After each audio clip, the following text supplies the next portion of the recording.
Главные события уходящего вторника, 25 февраля, в материалах наших корреспондентов. Это итоги дня. В студии Петр Васильев. Здравствуйте. Коротко о темах. Владимир Путин выразил готовность к сотрудничеству с Соединенными Штатами Америки по редкоземельным металлам. Узнаем подробности. В столице республики началось распределение земельных участков для участников специальной военной операции. В течение 2 дней раздадут 100 первых участков. Реконструкцию событий времен Великой Отечественной войны провели в Алдане в рамках межрегионального зимнего слета отрядов юнармии. В Якутске стартовал детский конкурс по резьбе изо льда и снега «Мы дети Севера». В этом году свои навыки продемонстрируют 16 команд. Ну а в Нерюнгринском районе проходит подготовка к Эсэху Олонхо. Национальный праздник республиканского уровня состоится в Нерюнгре впервые. Москва готова предложить Соединенным Штатам Америки и другим западным партнерам участие в проектах по добыче редкоземельных металлов, в том числе на Донбассе и Новороссии. Об этом заявил российский президент Владимир Путин. По его словам, Москвы не касается соглашения между Киевом и Вашингтоном по редкоземельным металлам, но их запасы у украинской стороны еще нужно подтвердить. Россия и США могли бы обдумать совместный проект по производству алюминия, заявил Путин. Например, цитата: «В Красноярском крае еще в советское время были планы строительства новой гидроэлектростанции и создания дополнительных производств по выпуску алюминия», сказал глава государства. Между тем, Росконгресс в своем исследовании отмечает, что Украина потеряла значительную часть наиболее рентабельных месторождений полезных ископаемых после того, как ДНР, ЛНР, Запорожская и Херсонская области вошли в состав России. В частности, на Украине до 2014 года располагались 4 основных месторождения лития. Сейчас 2 из них находятся на российских территориях. Это Шевченковская литиево-рудная поле в ДНР с оцененными запасами в 13,8 миллиона тонн литиевой руды и месторождение Крутая Балка в Запорожской области, подходящее для открытой добычи. Центробанк, в свою очередь, сообщил о росте инфляции в 75 российских регионах. Сильнее всего, более чем на 10%, в январе цены выросли в Центральном, Северокавказском и Сибирском округах. Самый низкий рост цен, менее 9,5%, наблюдался в Уральском и Дальневосточном округах. В среднем по стране инфляция в годовом выражении в январе приблизилась к 10%. В отчете Центробанка говорится, что с начала года ускорился и рост цен на услуги, а вот продовольственная и непродовольственная инфляция практически не изменились. В регуляторе вновь подчеркнули, что ждут возвращения инфляции в рамки 4% в следующем году. В Якутске тем временем началось распределение земельных участков для участников специальной военной операции. В течение 2 дней раздадут 100 первых участков, по 50 в селах Табага и Кильдямцы. В первом распределении приняли участие глава города Евгений Григорьев, председатель Якутской городской думы Альберт Семенов, депутат Александр Северьянов и начальник отдела по работе с семьями военнослужащих мэрии Туяра Колесова. Напомню, всего для участников СВО сформировано 1396 земельных участков. За январь-февраль этого года в республиканский филиал Государственного фонда «Защитники Отечества» поступило около 800 обращений от участников специальной военной операции и членов их семей.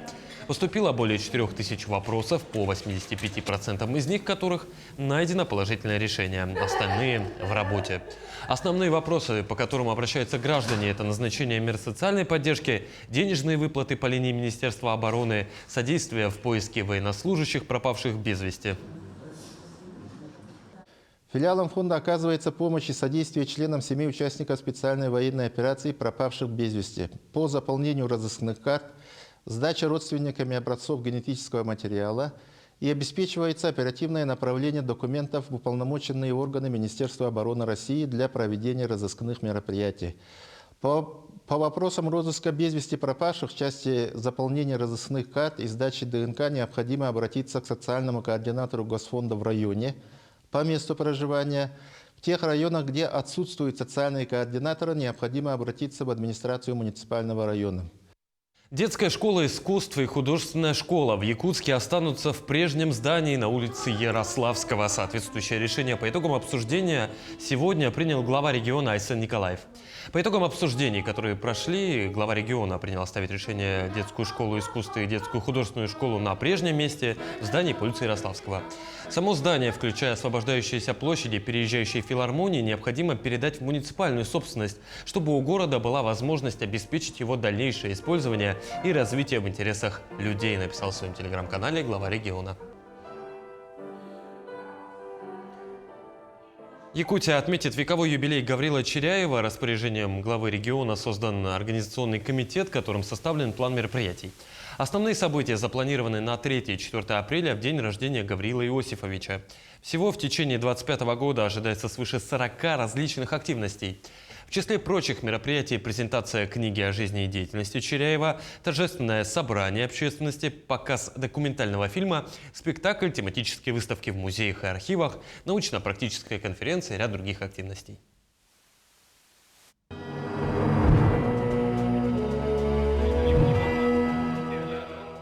Реконструкцию событий времен Великой Отечественной войны провели в Алдане в рамках межрегионального зимнего слета отрядов юнармии. В реконструкции битвы 1943 года на озере Ильмень участвовали и наши алданские коллеги. Все подробности у Руслана Павлова. Битва на озере Ильмень произошла 23 февраля 1943 года. Тогда в боях за освобождение Старой Руссы в составе 19-й отдельной лыжной бригады героически погибли более 600 якутян. В историю Великой Отечественной войны сражение вписано как одно из самых кровопролитных. Это больше трагическая страница истории Великой Отечественной войны. Почему? Потому что сама операция, она закончилась неудачно. Очень много людей погибло. Из состава бригады в 1800 человек почти 900 с лишним остались там навсегда. В год 80-летия Великой Победы над фашистской Германией реконструкторы решили немного изменить ход событий. В историческом прошлом операция не имела успеха, в настоящем Красная Армия наносит поражение врагу, что и произошло по итогам Второй мировой войны. Насколько я знаю, организаторы решили вот именно концовку поменять. Почему? Потому что все-таки у нас год идет 80-летие Победы. Ну и тем более, что какая-то доля условности, наверное, должна присутствовать в реконструкции. Должно быть символично. То есть в любом случае мы победили. Победа всегда будет за нами. И детям показать, что все-таки великая страна – это Россия, и наше дело право, и мы победим. Непосредственными участниками воссозданных исторических событий стали юноармейцы, которые собрались в Алдане на межрегиональный слет. Плечом к плечу форсировали вражеские окопы и отбивались в них подростки из Алдана, Нерюнгри, Хандыги, Благовещенска и Владивостока. В общей сложности более 130 человек. В их числе случайным образом оказались школьники фирменных железнодорожных классов из Бестяха, которые в Алдане находились в составе профориентационной экспедиции ЖДЯ. Вообще впечатление моря, вот детям, вижу по глазам, что очень нравится принимать на таком масштабном мероприятии участие. Спасибо за такую возможность. Враг будет разбит, победа будет за нами. Так было, так есть и так будет всегда. А выражение Александра Невского «Кто к нам с мечом придет, от меча и погибнет» сквозь века продолжает характеризовать Великую Россию и ее многонациональный народ. Руслан Павлов, Александр Лукин, Сергей Шипачев, Алдан. Хоровой фестиваль объединил поколения. Стартовала народная акция «Сила в единстве». Это яркое культурное событие призвано сохранить и популяризировать хоровое искусство. Подробнее о том, как прошла генеральная репетиция, в материале Дарьи Короленковой.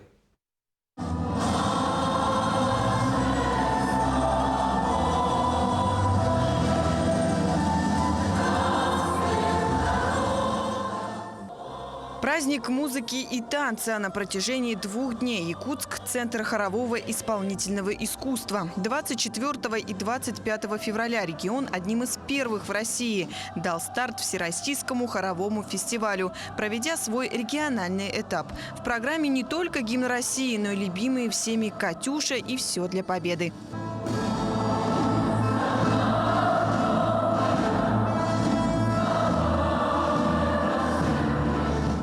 Более 200 танцоров в военной форме дополнят выступления хоров, а на сцене прозвучат произведения о воинском подвиге и победе. К выступлениям присоединятся солисты театра, оперы и балета, а также ансамбли и танцевальные коллективы. Репетируем где-то полмесяца. Ага, мы танцуем «Катюшу» под песню «Катюшу». День Победы мы тоже, у нас маршировка есть. И, конечно, вальс мы танцуем «Синий полоточек». Это будет очень масштабно, это будет очень красиво, это будет единое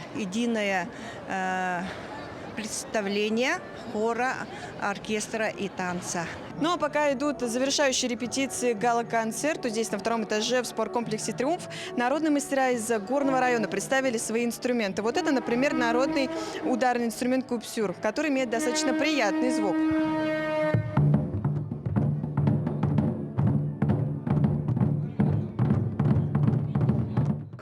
Кроме того, на выставке национальных инструментов есть и якутские ножи. Многие из представленных инструментов будут использованы в оркестре. Это называют шумовые инструменты для таких коллективов, для детских. И делаем инструменты на оркестр Национального театра танца. Сейчас вечером они будут выступать. География участников фестиваля обширна, среди которых и знаменитые ансамбли республики. В этом году хоровой фестиваль приурочен сразу 3 знаменательным событиям: 80-летию Великой Победы, Году защитника России и Году защитника Родины в Якутии. Тексты песен во время выступления коллективов будут транслироваться на экранах. Победители регионального тура примут участие уже в окружном этапе Всероссийского хорового фестиваля во Владивостоке, который пройдет с 1 мая по 20 октября этого года. Дарья Короленкова, Владимир Павлов, Якутск. В детской библиотеке Ленска состоялось торжественное открытие года патриотического воспитания. В актовом зале учреждения собрались школьники, почетные гости, участники специальной военной операции и волонтер Сергей Шестаков. Все подробности у Светланы Балеевой. Мероприятие было посвящено открытию Года защитника Отечества и 80-летию победы в Великой Отечественной войне, а также Году патриотического воспитания, объявленного в Ленском районе. Мы отдаем дань уважения и памяти всем тем, кто стоял на защите Родины в разные времена, кто погиб за отчизну, кто стоит на защите ее рубежей сейчас. С такими словами открыли мероприятие ведущие. После прозвучал гимн Российской Федерации. Затем ребята, юноармейцы, исполнили песню. Но если главный командир позовет в последний бой, дядя Вова, мы с тобой. Минутой молчания почтили память воинов Отечества, погибших в годы Великой Отечественной войны в боевых действиях в Афганистане и Чечне в ходе СВО на Украине. Одним из почетных гостей мероприятия стал участник специальной военной операции. Он рассказал ребятам о службе, о том, как сегодня наши бойцы защищают нашу страну и о значении выполнения долга перед Отечеством. К счастью, у нас глава района помогает, обеспечивает нас гуманитарной помощью. И как же у нас без Ленского покрова всегда приятно получать подарки, письма от детей. Смелость и стойкость молодого человека стали настоящим примером для школьников, которые присутствовали на мероприятии. Мне очень понравилось то, что пришло очень много героев, то, что они нас защищали же. Они нам дают мирное небо над головой. Мне все понравилось, особенно песни. Я подпевала песню «Катюша», «День Победы». Особую трогательную атмосферу создало выступление воспитанников детских садов, которые исполнили песни военных лет.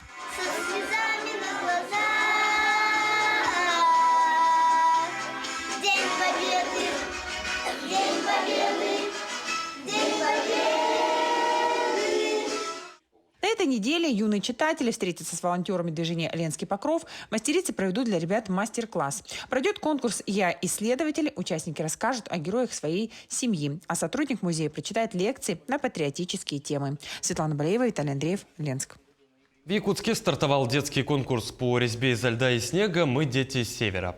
В этом году свои навыки продемонстрируют 16 команд. Это 32 юных скульптора не только из районов республики, но и из других регионов страны. Для кого якутский лед оказался в новинку, а у кого за спиной уже не одна победа, расскажет моя коллега Сырглана Неустроева. В руках умелого мастера даже лед может оказаться маслом. Тем более, что погода шепчет. В этом году участников конкурса Якутск встретил с теплом в прямом и переносном смысле. Как отмечают конкурсанты, яркое солнце способствует не только податливости материала, но и настроению. Это по опыту. Чем холоднее, тем лед кажется тверже. Может и не кажется, на самом деле другая плотность. Вот. А сейчас очень комфортно. Я даже не знаю, сколько сейчас морозу, но готовились к тому, чтобы будем утепляться, будем мерзнуть, но пока даже греться не хочется ходить. Впрочем, льдом команду Хабаровского края не удивить. Такого полно и на родине. А вот для приморских участников состязаний конкурс стал первой площадкой для работы с таким крупным материалом. По большому счету, подготовиться на практике они могли с трудом. Тем не менее, энтузиазма ребятам не занимать. Честно, волнение, потому что здесь много участников с опытом, но мы не сдаемся и продолжаем работу с надеждой на лучшее. Мы создаем стеллу, посвященную защитникам Отечества. Она включает в себя журавлей как символ, орден знамени и георгиевскую ленту.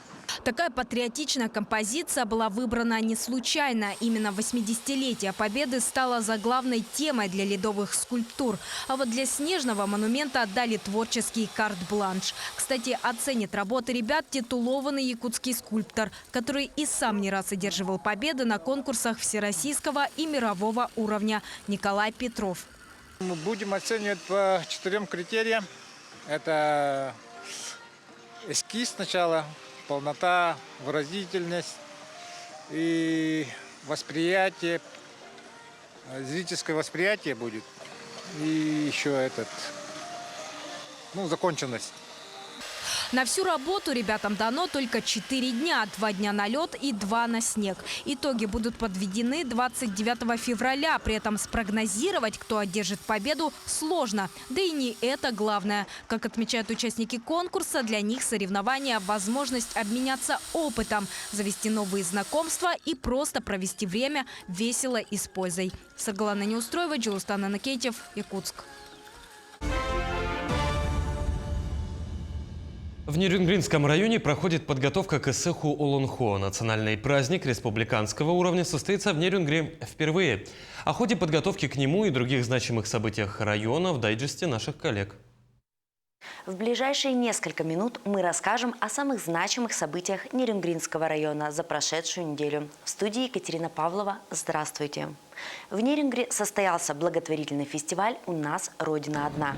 Его особыми гостями стали военнослужащие, которые вернулись из зоны специальной военной операции.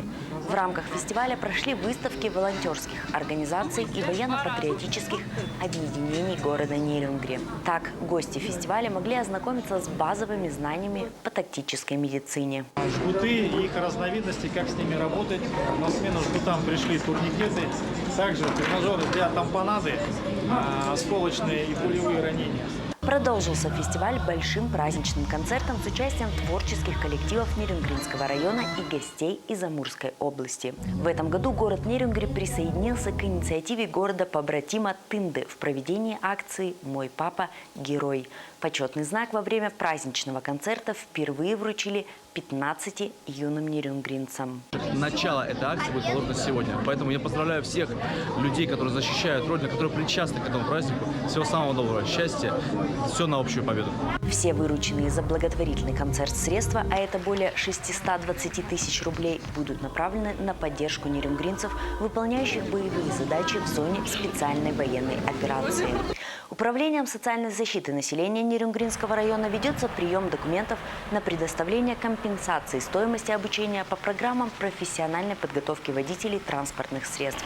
Право на получение компенсации имеют супруги погибших участников специальной военной операции и супруги участников СВО, получивших инвалидность вследствие ранения либо увечья в зоне боевых действий. Компенсация осуществляется в виде предоставления денежной выплаты в размере стоимости обучения, но не более 53 тысяч рублей. И при условии, если договор об оказании услуг по обучению заключен с 22 февраля 2022 года.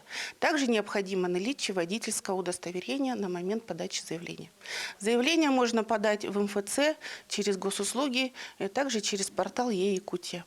Сегодня в Нерюнгринском районе проходит активная подготовка к Ise Холонхо. Национальный праздник республиканского уровня состоится в Нерюнгри впервые. Впереди еще много работы, начиная от строительства объектов, заканчивая вопросами обеспечения безопасности и логистики. Большое внимание уделяется и национальным нарядам. На столах швейного производства Танас выкройки якутских платьев холодай и мужских национальных костюмов. 6 работников Танаса ежедневно отшивают традиционную якутскую одежду. Все, что просят, мы все делаем. В основном традиционную. В этом году мы хотим попробовать, мы уже выписали ткани, и хотим попробовать холодаи женские, допустим, костюмы, как стилизованные. Берем ткань более легкую, летящую, хлопчатобумажную, там именно летнюю ткань. И из нее попытаемся сделать наряд, очень похож на холодай, но он холодай и будет. Одеваешь украшения, идешь на праздник, снимаешь украшения, ходишь все лето и едешь в отпуск.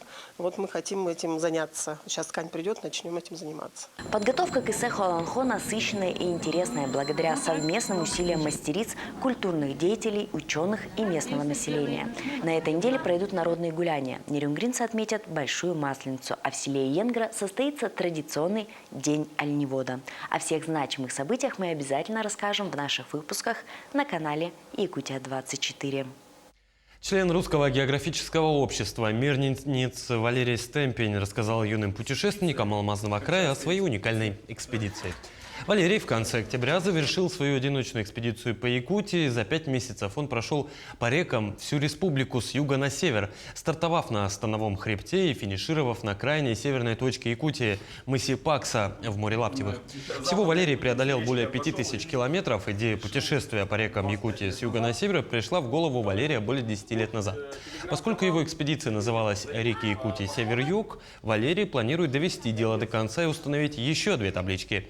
На мысе Пакса он собирается сделать это в марте, а летом и на Становом хребте. В ближайших планах это завершить экспедицию Русского географического общества Чонский Волок. Это пройти от Туруханска вверх по Нижнетунгуске 2000 километров, потом сделать переход через водораздел между Нижнетунгуской и Чоной и закончить экспедицию в поселке Светлый. То есть сплавиться по Чоне до Илюйского водохранилища, по водохранилищу дойти до Чернышевского, с Чернышевского через ГЭС спуститься ниже на Светлинское водохранилище и по нему уже дойти до Светлого. Ловкость и меткость киберспортсмены Национальной гимназии ИКГТА выявили сильнейших в якутской компьютерной игре по мотивам традиционной якутской охоты. Подробности расскажет Вероника Таюрская. Креативная индустрия не стоит на месте. Якутские IT-компании стремятся выйти на мировой рынок, тем самым продвигая виды национальных промыслов. Компания-разработчик компьютерных игр сделала акцент на традиционную якутскую охоту с использованием искусственного интеллекта, которую они продвигают среди школьников. Игра является симулятором охоты на пернатую дичь в Якутии. Создали мы ее в позапрошлом году, сейчас она у нас находится на стадии альфа. И в этом году мы собираемся выйти на международный рынок, на зарубежной площадке. Разрабатывать начали, наверное, 2 года назад примерно. И активная стадия разработки 1,5 года назад. В этом году у нас вышло, в прошлом году точнее, вышло там пару обновлений. Активная стадия где-то 1,5-2 года, я бы так сказал. При поддержке колледжа цифровых профессий компания-разработчик провела киберспортивный турнир среди учеников 9-10 классов Национальной гимназии ИКГТА. Кибертурниры мы организуем уже 2-й раз. Первый опыт у нас был в прошлом году. Мы проводили городской турнир совместно с гимназией Центра глобального образования. Это 2-й турнир, который мы проводим. Вообще наш колледж заинтересован в развитии IT-направления, геймдев-направления. В этом году мы будем в апреле лицензировать новую специальность. Это разработчик компьютерных игр виртуальной и дополненной реальности. И в рамках этого мы беремся за организацию таких мероприятий. 18 учеников соревновались в стрельбе по дичи. Для этого им дали 10 минут. После этого этапа молодым киберспортсменам предстояло выполнить индивидуальные задания, предоставленные разработчикам игры.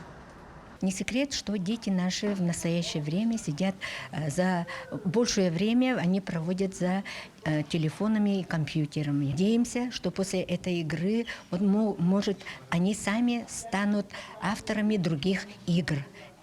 в настоящее время это очень важно, чтобы они не только играли, но выпускали или приобщались, и компьютерные, чтобы они стали сами авторами.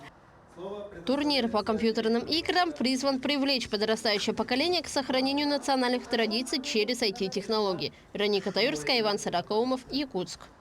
Таким увидели этот день наши корреспонденты. Ну а я с вами прощаюсь. Всего доброго.